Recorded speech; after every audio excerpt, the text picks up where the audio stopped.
Hello les amis, je vous retrouve pour une nouvelle vidéo sur le football européen et la Ligue des Champions 2025-2026 et je vais vous présenter le débrief en statistique du match Borussia Dortmund contre Athletic Bilbao, un match qui avait lieu ce mercredi 1er octobre 2025 à 21h pour le compte de la deuxième journée et c'est le Borussia Dortmund qui l'a emporté 4 buts à 1, une très grosse victoire du Borussia qui a déjà fait ses preuves par le passé avec des grosses victoires en Ligue des Champions. Dans cette vidéo, on va revenir sur les buts de cette rencontre, mais surtout sur les statistiques des deux équipes pour comprendre un petit peu le déroulé du match et on terminera la vidéo par un aperçu des prochains adversaires de ces deux équipes dans cette compétition. Alors une victoire 4 à 1, très belle victoire et c'est en première mi-temps qu'ils ont ouvert le score, le Borussia Dortmund par Svensson à la 28e minute.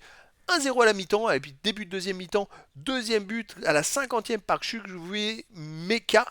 Donc 2-0 à ce moment-là, réduction du score par l'Athletic Bilbao à la 61e par Guruzzeta.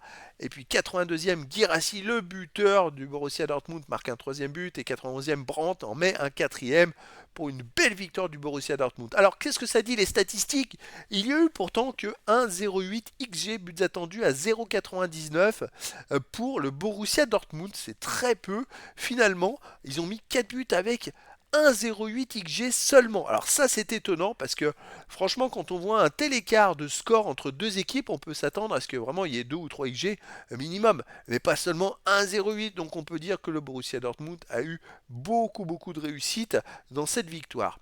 Les autres stats, il y a eu 52,2% à 47,8% de possession de balle pour le Borussia Dortmund, 531 passes tentées à 486, 458 passes réussies à 411, 86,2% de passes réussies à 84,5%. Donc quand même léger avantage pour le Borussia Dortmund collectivement.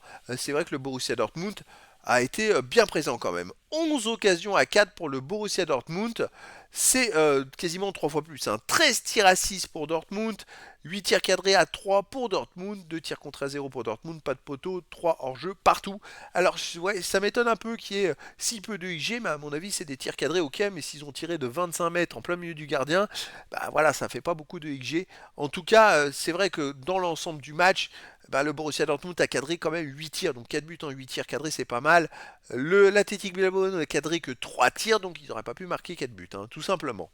Les autres statistiques, il y a 4 corners à 0 pour le Borussia Dortmund, 16 centres à 11 pour l'Athletic Bilbao, 15 interceptions à 6 pour Dortmund, 25 tacles à 15 pour l'Athletic Bilbao, 55 duels gagnés à 49 pour l'Athletic Bilbao, 4 arrêts à 2 pour Bilbao, 15 sautes à 14 pour Bilbao, 2 jaunes à 1 pour Bilbao, pas de rouge.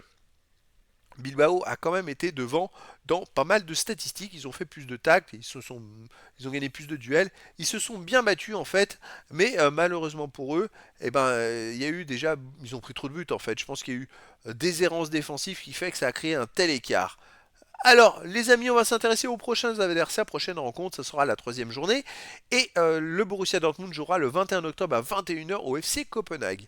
L'Athletic Bilbao jouera de son côté le 22 octobre à 18h45 contre Karabag FC. C'était donc le débrief en statistique, les amis, du match Borussia Dortmund contre Athletic Bilbao, un match qui s'est terminé par la belle victoire du Borussia Dortmund, 4 buts à 1. Voilà les amis, je vous dis à très bientôt pour une nouvelle vidéo.